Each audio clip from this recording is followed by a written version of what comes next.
الحمد لله الحمد لله على نعمة الإيمان الحمد لله على نعمة الإسلام. حضرت عمر ابن عاص رضی اللہ تعالیٰ عنہ، یہ عربی میں جب عمر لفظ لکھا جاتا ہے نا تو یہ واو کے ساتھ لکھا جاتا ہے. عمر جس طرح لکھا جاتا ہے اسی طرح عمر بھی لکھا جاتا ہے، لیکن عربی اس میں فرق کرتے ہیں. اس کو لکھتے ہیں عمرو. وہ اردو میں لوگ پڑھ رہے ہوتے ہیں نا عمرو، یہ عمرو عیار کی کہانیاں، وہ لفظ بھی ڈیوائس بیسیکلی حضرت عمر بن عاص سے ہوا ہے، کوئی برین ان کا بہت تھا. اچھا، لیکن وہ لفظ ہی غلط ہے. لفظ عمرو تو کوئی لفظ ہی نہیں ہے، لفظ ہے امر. لکھا ہوتا ہے عمرو لیکن اس کا مطلب واو جو ہے وہ سائلنٹ ہوتا ہے، اور واو کا مطلب یہ ہے کہ آپ نے اسے پیش کی بجائے زبر سے پڑھنا ہے، عمر کی بجائے پڑھنا ہے عمر. تو حضرت عمر بن عاص رضی اللہ تعالیٰ عنہ، یہ آپ سمجھ لیں کہ قریش مکہ مشرکین عرب کے تھنک ٹینکس میں سے تھے. گفتگو کرنے کا بھی ان کو فن آتا تھا، اور معاملہ فہمی اور چیزوں کو ہینڈل کرنا یہ ان پہ ختم تھا، اور ینگ ایج کے اندر.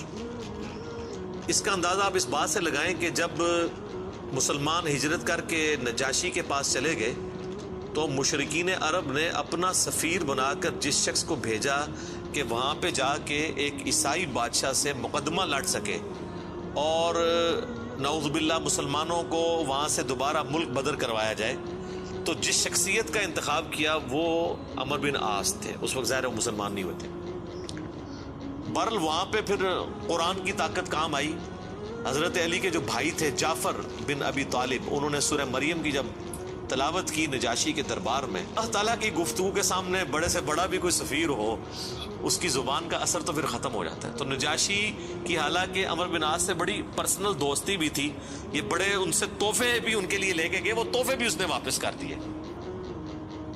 اس نے کہا بھائی لے جاؤ، تم سونے کہ اگینسٹ بھی ان کو تولو نا تو میں تب بھی تمہیں یہ واپس نہیں کروں گا. ٹھیک ہے. پھر زمین سے اس نے تنکا اٹھا کے کہا کہ یہ جو سورہ مریم میں حضرت عیسیٰ کا سٹیٹس آیا نا کہ وہ اللہ کے بندے تھے، والله ما عدا عيسى ابن مريم ما قلت هذا. اللہ کی قسم عیسیٰ ابن مریم ایک تنکے کے برابر بھی اس سے زیادہ ان کا مرتبہ نہیں تھا جتنا تم نے بیان کیا ہے. یعنی اس میں ہم غلو نہیں کر سکتے کہ انہیں ڈیوینٹی میں کلیم کر دیں. یہ سمجھدار لوگ تھے. یہ وہاں سے مایوس ہوئے. اسی دوران صلح حدیبیہ بھی ہو چکی تھی، مسلمانوں کی پاور تسلیم ہو چکی تھی. تو حضرت خالد ابن ولید اور عمر بن عاص یہ دونوں بڑے جگری یار تھے. ایک بڑا بہترین پلانر تھا اور دوسرا بہت بڑا جنگجو تھا. تو صلح حدیبیہ کے بعد نا ان لوگوں کو اندازہ ہو گیا کہ اب اسلام کا گراف اوپر ہی جا رہا ہے. شرح صدر بھی ہو گیا. خالد ابن ولید کا ایک بھائی تھا ولید ابن ولید، وہ مسلمان پہلے ہی ہو چکا ہوا تھا. تو وہ بھی کچھ اثر تھا خالد ابن ولید کے اوپر کہ وہ اتنا بزدل تھا اور مسلمان ہونے کے بعد اتنا وہ طاقتور ہو گیا کہ اس نے مشرکین عرب کے قافلے لوٹنا شروع کر دیے. تو وہ اپنے دوستوں میں فخر کرتے تھے، حالانکہ ہے دشمن تھے لیکن کہتے تھے یار بہادر تھے، پھر نکلے نا میرا برا. یہ سارا کچھ نا عمر سیریز کے اندر انہوں نے فلمایا ہوا ہے. يضحكك ما حقه أن يبكيك؟ الوليد أخي الوليد ما علمت له عزما قبل اليوم. أجل والله إني لأنكر عمله وأفخر به. كيف يجتمعان؟ يجتمعان. تو حضرت عمر بن عاص جو ہیں وہ سمجھدار آدمی تھے. انہوں نے سمجھ لیا خالد بن ولید سے ملاقات ہوئی اور بائی چانس وہ حبشہ سے آ کے مدینہ شریف جا رہے تھے اسلام قبول کرنے، اور یہ مکے سے مدینہ جا رہے تھے. خالد إنك والله عمرو. راستے میں ملاقات ہو رہی اور دونوں ایک دوسرے کو بتانے کے لیے تیار نہیں ہو رہے کس لیے جا رہے ہیں. لیکن پھر جب گپ شپ ہوئی تو اندازہ ہوا. تو حضرت خالد نے کہا کہ بھئی مجھے لگتا ہے کہ یہ اللہ کے پیغمبر ہیں، اللہ کی غیبی تائید ہے ان کے ساتھ. أجب أنت، ما أخرجك؟ يا أبا عبد الله والله لقد استقام المنزل وإن الرجل لنبي أذهب إليه فأسلم. وذلك الذي أخدمه. تو عمر بن عاص کہتے ہیں کہ مجھے بھی لگتا ہے ایسے. تو پھر کیا ارادہ ہے؟ تو کہتے ہیں ہم ان کی بیعت کر لیتے ہیں, اسلام قبول کر لیں. تو پھر انہوں نے اسلام قبول کیا. پھر نبی علیہ السلام نے ان کے ساتھ بڑی شفقت بھی فرمائی. کئی ایک چھوٹی مہمات کے اوپر بخاری مسلم میں آتا ہے کہ عمر بن عاص کو آپ نے کسی ایک خاص لشکر کا امیر بھی بنا کے بھیجا.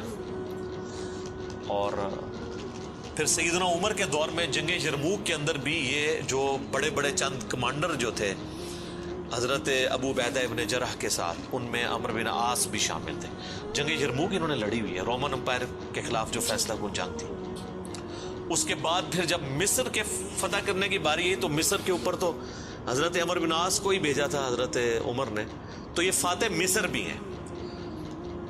سعد ابن ابی وقاص فاتح ایران ہیں اور یہ ہے فاتح مصر. اور جنگ یرموک میں بھی ابو عبیدہ ابن جرح کے ساتھ یہ رہے ہیں رضی اللہ عنہم اجمعین وعلیہم السلام اجمعین. تو یہ ان کی زندگی کے اندر یہ اتار چڑھاؤ والا معاملہ رہا. لیکن پھر وقت گزرنے کے ساتھ پھر بعض اوقات انسان کے اوپر ایسے معاملات زندگی میں آ جاتے ہیں. ہم کیوں بار بار بات کرتے ہیں کہ ربنا لا تزغ قلوبنا بعد اذ ہدیتنا وہب لنا من لدنک رحمہ انک انت الوہاب. آمین. ڈر تو لگا رہنا چاہیے ہر وقت. وہ مشہور حدیث جو بخاری اور مسلم دونوں میں ہے, میں یقین کریں جب بھی وہ حدیث پڑھتا ہوں نہ کانپ اٹھتا ہوں. عقبہ بن عامر کہتے ہیں کہ نبی علیہ السلام نے اپنی وفات سے 1 مہینہ پہلے غزوہ احد کے شہداء کے قبرستان میں جا کے نماز جنازہ پڑھی اور وہیں پر ہمیں خطبہ دیا.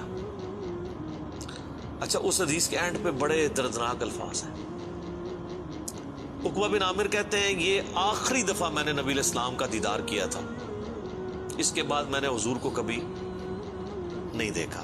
عقبہ بن عامر کہتے ہیں یہ والا جو خطاب ہوا تھا غزوہ احد کے شہداء کے اوپر, اس میں آپ علیہ السلام نے فرمایا کہ دیکھو مجھے اپنے بعد تم سے یہ خطرہ نہیں ہے کہ تم شرک میں مبتلا ہو جاؤ, مگر مجھے ڈر ہے کہ تم دنیا کے مال میں پھنس جاؤ گے, پھر ایک دوسرے کو قتل کرو گے جس طرح اگلی قوموں نے کیا, اور تم بھی تباہ و برباد ہو جاؤ گے جس طرح اگلے. یہ پچھلے دنوں میری ایک ویڈیو بھی ریکارڈ ہوئی ہے, مجھے تم سے شرک کا خدشہ نہیں, یہ حصہ نکالا ہوا ہے اس میں سے. سر اس حدیث میں جو سوز و گداز تھا وہ آپ کو سمجھ ہی نہیں آیا وہ کیا تھا. بخاری مسلم کے الفاظ ہیں, عقبہ بن عامر کہتے ہیں رسول اللہ ہم سے یوں گفتگو کر رہے تھے جس طرح آپ مردوں اور زندوں دونوں کو الوداع کہہ رہے ہیں, اور آپ فرمایا کہ میں اس وقت بھی اپنا حوض کوثر سامنے دیکھ رہا ہوں. یعنی اللہ تعالیٰ نے آپ کو وہ سب کچھ سامنے دکھا دیا, اور میں تمہارا پیش رو ہوں, میں آگے جا رہا ہوں, تم نے میرے پیچھے آنا ہے. آپ ڈرا رہے تھے. تو اور وہی ہوا کہ نبی علیہ السلام کی وفات کے بعد پھر دنیا کی محبت کے غلبے کی وجہ سے بنو امیہ نے جو کام کیے, اور پھر جنگ جمل صفین اور نہروان, یہ ایک دردناک چیز ہے. یوٹیوب پہ میری کئی ایک ویڈیوز اس کے اوپر ریکارڈنگ ہے. اس حدیث میں بہرحال یہ آپ چیز نوٹ کریں کہ نبی علیہ السلام نے یہ خطبہ مسجد نبوی میں دینے کی بجائے قبرستان میں کیوں دیا ہے؟ اس کی 2 ریزنز تھی. اس لیے کہ وہ قبرستان تھا غزوہ احد کے میدان میں, جہاں پر ایک واضح فتح مال غنیمت سمیٹنے کی وجہ سے شکست میں بدل گئی تھی. حالانکہ رسول اللہ موجود تھے, لیکن دنیا کی محبت کا تھوڑے سے غلبے نے رسول اللہ کی موجودگی کی بھی پرواہ نہیں کی اللہ نے, اور فتح کو شکست میں بدل دیا. تو آج تو رسول اللہ موجود بھی نہیں ہے, ہمیں آپ کی دعاؤں کا بھی وہ حصہ نہیں ہے جو صحابہ کو نصیب تھا صلی اللہ علیہ وآلہ وسلم رضی اللہ عنہم اجمعین. اور دوسرا نبی علیہ السلام یہ میسج دینا چاہ رہے تھے کہ غزوہ احد میں وہ لوگ اس قبرستان میں دفن ہیں جنہوں نے محنتیں کی ہیں, اور پھل ملنے سے پہلے ہی وہ اسی فقر کی زندگی میں دنیا سے چلے گئے. حضرت حمزہ ابن عبد المطلب نے تو اسلام کا گولڈن پیریڈ نہیں دیکھا نا, ان تو قربانیاں دی ہیں نا. آپ اس سے اندازہ لگائیں, یہ میرا اجتہاد ہے اور یہ درست ہے کہ اگر رسول اللہ کی وفات کے وقت حضرت حمزہ زندہ ہوتے تو پہلے خلیفہ وہ بنتے, کیونکہ غزوہ بدر اور احد کے اندر نبی علیہ السلام نے آرمی چیف ان کو بنایا تھا. ابو بکر, عمر, عثمان و علی ان کے انڈر تھے. تو حمزہ بن عبد المطلب تو شہید ہوئے, احد میں ان کی لاش کا مسئلہ ہوا، نبی علیہ السلام نے یہ بھی میسج دیا کہ یہاں پہ، اور پھر وہاں تو اتنی دردناک حدیثیں ہیں بخاری مسلم میں کہ کفن کے لیے بھی کپڑا نہیں تھا، سر چھپاتے تھے تو پاؤں ننگے ہو جاتے تھے کہ یہ صاحب کے، پھر گھاس ڈال کے ایک قبر میں کئی مردے دفنائے گئے۔ تو نبی اسلام یہ بھی میسج دے رہے تھے کیونکہ آپ کو تو اللہ نے دکھا دیا نا۔ اسی حدیث بخاری مسلم میں آتا ہے کہ اللہ تعالیٰ نے زمین کے خزانوں کی چابیاں مجھے دے دی ہیں، اور جو بریلوی کہتے ہیں کہ حضور ہی سب کچھ بانٹ رہے ہیں، خدا کا نام ہے۔ اور میرے بھائی وہ بخاری مسلم میں باقی حدیث میں موجود ہے، وہ زمین کے خزانے رومن اور پرشین امپائر کے خزانے ہیں جو صحابہ نے فتح کرنے تھے، بیت المال میں آ کے جمع ہونے تھے۔ یہ تھا اس سے مراد کہ مجھے اللہ تعالیٰ نے عطا فرمائی ہے، مجھے اللہ تعالیٰ نے دکھا دیا ہے کہ میری امت کہاں تک پہنچے گی۔ وہ کئی ایک حدیث ہے، آپ کو مشکات کی نا 30 جلد میں نبی علیہ السلام کے فضائل کے چیپٹر میں وہ مل جائے گی۔ کئی لوگ ہمیں ای میل بھی کر رہے ہوتے ہیں یہ حضور کو جو چابیاں دی گئی ہیں تو پھر آپ جس کے پاس چابی ہے اس سے ہی مانگنا چاہیے، وہ یہ تھا، ٹھیک ہے، کہ وہ رومن اور پرشین امپائر کے خزانے مسلمانوں کو ملے۔ تو بہرحال اسی کی ایگزیکیوشن بعد میں ہوئی ہے، اور حضرت عمرو بن عاص بھی اس، یعنی آپ سمجھ لیں سسٹم کا کسی درجے تک حصہ بنے، اور یہ میں ان پہ کوئی فتویٰ نہیں لگا رہا، وہ خود مانتے تھے کہ میرے ساتھ ایسا معاملہ ہوا۔ مجھے حضرت عمرو بن عاص سے یہ چیز یاد آئی، بڑی رکت انگیز حدیث ہے جس میں ان کے قبول اسلام کا واقعہ بھی ہے۔ صحیح مسلم میں کتاب الایمان چیپٹر میں شروع ہی میں 321 نمبر حدیث ہے، انٹرنیشنل نمبر کے مطابق، اور میرے یہ جو کربلا والا ریسرچ پیپر جس میں میں نے 200 احادیث جمع کی ہیں اس کے اندر بھی آپ کو مل جائے گی، جنگ صفین کے حوالے سے میں وہ حدیثیں لے کے آیا ہوں۔ صحیح مسلم میں 321 نمبر، حضرت عمرو بن عاص کی موت کا وقت جب قریب آتا ہے تو وہ دیوار کی طرف منہ کر کے رونا شروع کر دیتے ہیں۔ سر موت کے وقت انسان کو پھر اپنی زندگی میں کی ہوئی غلطیاں یاد آ جاتی ہیں، تو ان کا بیٹا ان کو تسلی دیتے ہوئے کہتا ہے کہ ابا جان، آپ تو نبی علیہ السلام کے قریبی ساتھیوں میں سے تھے، آپ نے رومن امپائر کی جنگیں لڑی ہوئی ہیں، جنگ یرموک، جہاد میں آپ شامل رہے ہیں، اتنے اتنے بڑے فضائل ہیں آپ کے لیے۔ تو حضرت عمرو بن عاص اسے ٹوکتے ہیں، وہ کہتے ہیں کہ تم نے ایک فضیلت تو چھوڑ دی جو سب سے بھاری تھی ہمارے نزدیک، یعنی صحابی ہونے سے بھی بھاری فضیلت اس اعتبار سے، اور وہ ہے اس بات کی گواہی دینا کہ اللہ کے سوا کوئی معبود نہیں اور محمد اس کے رسول ہیں صلی اللہ علیہ وآلہ وسلم۔ تو انہوں نے کہا تم نے یہ چیز چھوڑ دی ہے، اصل چیز تو یہ ہے، ہاں جب یہ چیز حاصل ہو جائے پھر صحابی ظاہر ہے ایک بہت بڑی فضیلت ہے، لیکن صحابی بنتا ہی وہ ہے جو پہلے اس کلمے کا اقرار کرے۔ تو کہتے ہیں کہ اب وہ بیٹے کو وجہ بتاتے ہیں اپنے رونے کی، کہتے ہیں کہ بیٹا ایک وہ وقت تھا کہ مجھے رسول اللہ سے بڑی دشمنی تھی، نعوذ باللہ، اور میری زندگی کی سب سے بڑی خواہش تھی کہ اگر رسول اللہ صلی اللہ علیہ وآلہ وسلم کے بارے میں مجھے کوئی موقع ملے تو میں انہیں قتل کر دوں، نعوذ باللہ، میرا دل ان کے بغض سے بھرا ہوا تھا۔ اے میرے بیٹے، اگر میں اس وقت مر جاتا تو سیدھا جہنم میں جاتا، لیکن پھر اللہ تعالیٰ نے میرا سینہ اسلام کے لیے کھول دیا، رسول اللہ صلی اللہ علیہ وآلہ وسلم کی محبت میرے دل میں جاگزی ہوئی،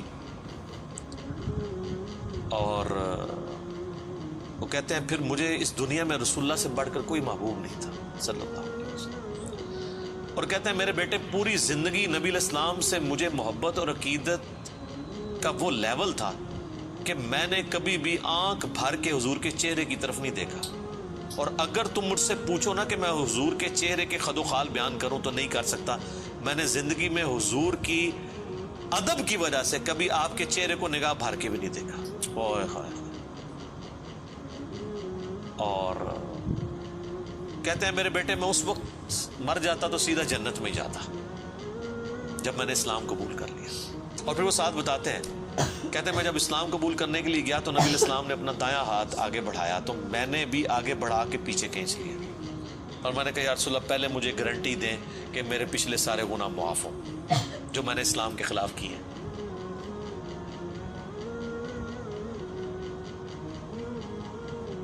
يا رسول الله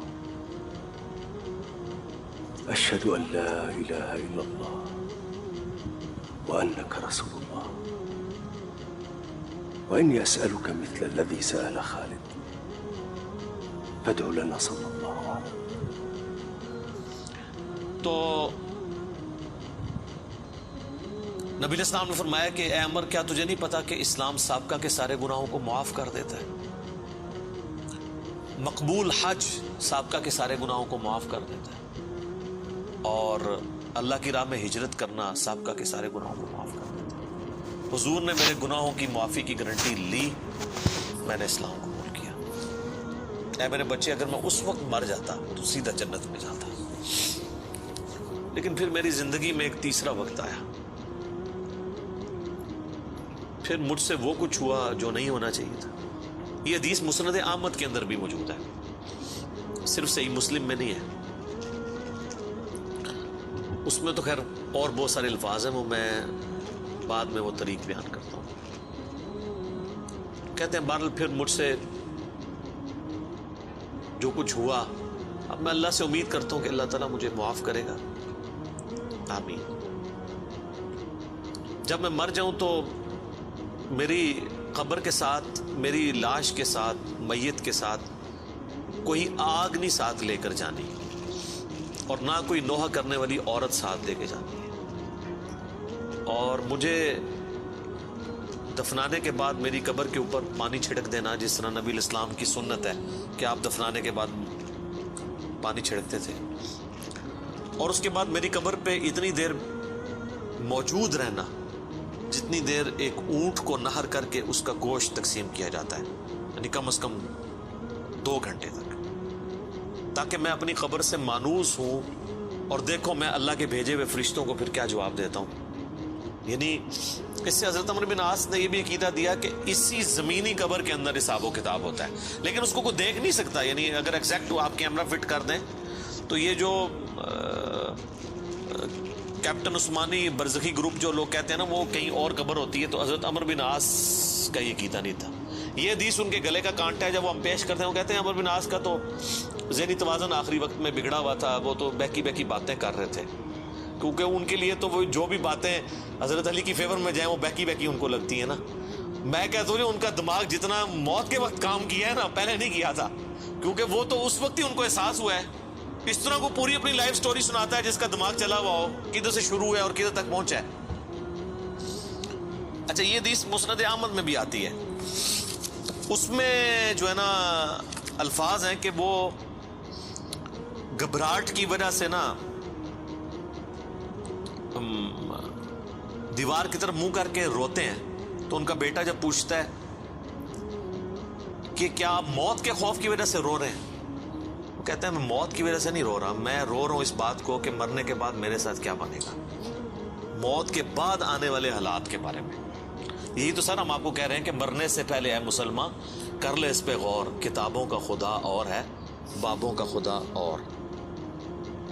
اچھا، ایک اور طریقہ ہے مسند امام احمد میں اس کے ساتھ ہی کہ موت کے وقت جب انہیں گھبراہٹ ہوتی ہے نا، تو وہ دیوار کی طرف منہ کر کے زاروں قطار روتے ہیں، تو ان کا بیٹا کہتا ہے کہ ابا جی آپ رو رہے ہیں، آپ کو تو نبی علیہ السلام اتنی محبت کرتے تھے، آپ کو ذمہ داریاں دیتے تھے، آپ نے جنگیں لڑی، آپ نے رومن امپائر کے خلاف جنگ یرموک لڑی، تو حضور کو تو آپ کو بڑی اہمیت دیا کرتے تھے۔ سر اس پہ آپ ذرا جواب سنیں عمر بن عاص کا۔ وہ کہتے ہیں اللہ کی قسم مجھے پوری زندگی یہ بات معلوم نہیں ہو سکی کہ حضور مجھ سے واقعی محبت کرتے تھے یا صرف تالیف قلب کے لیے، میرا دل رکھنے کے لیے مجھے کبھی کو پوسٹ دے دیا کرتے تھے۔ لیکن 2 بندے ایسے ہیں جن کے بارے میں میں دل سے گواہی دیتا ہوں کہ رسول اللہ اپنی وفات تک ان سے محبت کرتے تھے، ایک ابن سمیہ عمار ابن یاسر، اور دوسرا ابن ام عبد عبداللہ ابن مسعود۔ اب عمار بن یاسر ان کو کیسے بھول سکتا تھا، عمار کو تو مارا ہوا تھا انہوں نے صفین کے اندر۔ تو وہ کہہ رہے ہیں کہ حضور مجھ سے محبت کرتے تھے نا، تو مجھے نہیں لگتا کہ وہ اندر سے کرتے تھے یا میرا دل رکھنے کے لیے، بعض اوقات بندہ کسی کو ابلائج بھی کر دیتا ہے نا تعریف قلب کے لیے، لیکن 2 بندے ایسے تھے میں کہتا ہوں کہ حضور واقعی ان سے محبت کرتے تھے، ابن سمیہ اور ابن ام عبد۔ پھر عبداللہ بن مسعود کے بارے میں اور عمار بن یاسر کے بارے میں جب انہوں نے یہ بات کی نا، تو ان کا بیٹا کہتا ہے کہ پھر انہوں نے دیوار کی طرف منہ کر لیا اور زاروں کے تار رونا شروع کر دیا، اور پھر ساتھ ساتھ یہ بول رہے تھے کہ اے اللہ تو نے ہمیں جن باتوں کا حکم دیا ہم نے وہ کام چھوڑ دیے، اور تو نے ہمیں جن چیزوں سے منع کیا تھا ہم وہ کام کرتے رہے، اب تیری مغفرت کے سوا کوئی چارہ نہیں ہے۔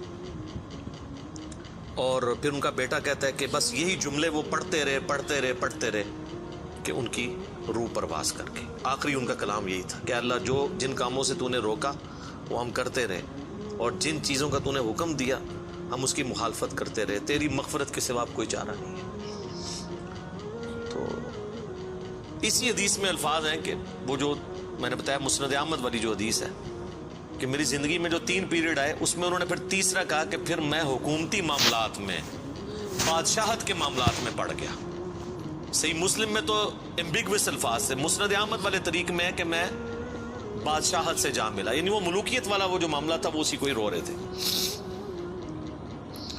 مسند امام احمد میں ایک حدیث ہے کہ جب عمار بن یاسر کی قتل کی خبر ملی جنگ صفین میں، تو ایک شخص آ کے عمر بن عاص کو بتاتا ہے کہ عمار قتل ہو گئے ہیں، تو حضرت عمر بن عاص بلند آواز سے پڑھتے ہیں انا للہ و انا الیہ راجعون، اور وہ بھاگتے ہوئے حضرت معاویہ کے پاس جاتے ہیں اور کہتے ہیں کہ معاویہ تو عمار کو ہماری فوج نے قتل کر دیا، عمار قتل ہو گیا، اور میں نے رسول اللہ سے سنا تھا کہ عمار کو ایک باغی جماعت قتل کرے گی۔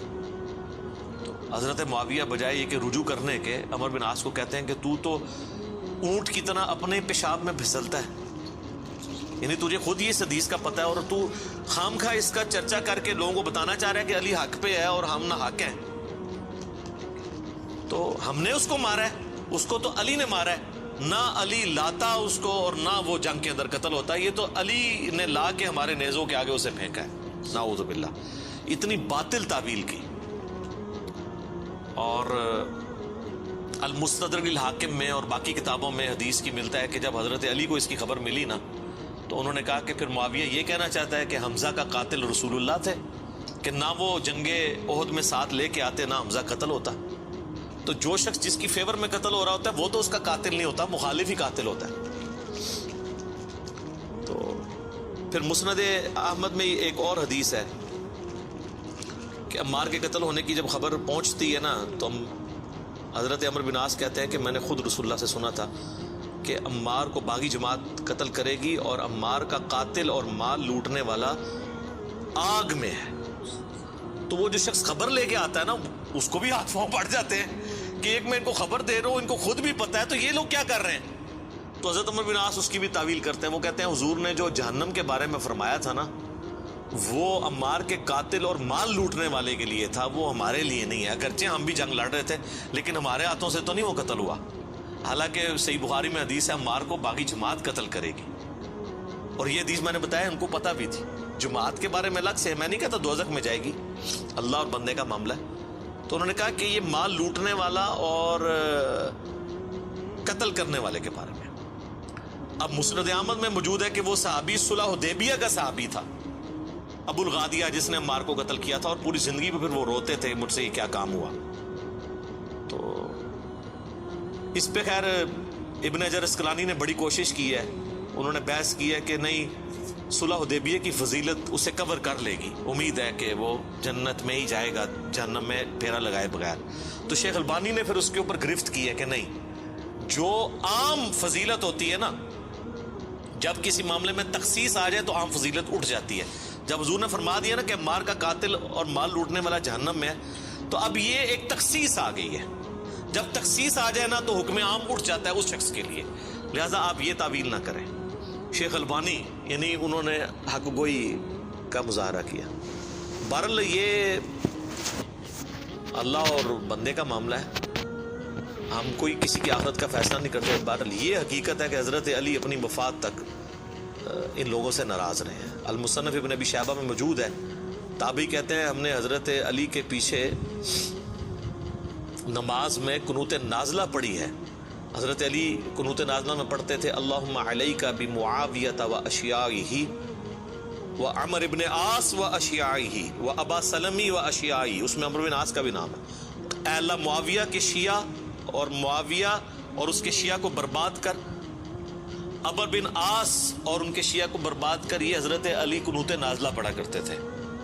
اچھا انہوں نے اردو میں ترجمہ کیا ہے اے اللہ معاویہ اور اس کے شیعہ کو سنبھال لے اب کیسا لفظ استعمال؟ لفظ آتا ہے نپٹ لے. وہ آپ کہیں وہ کہیں گے سنبھال مطلب ہے کہ انہوں نے سام، تو وہ تعویل کریں گے.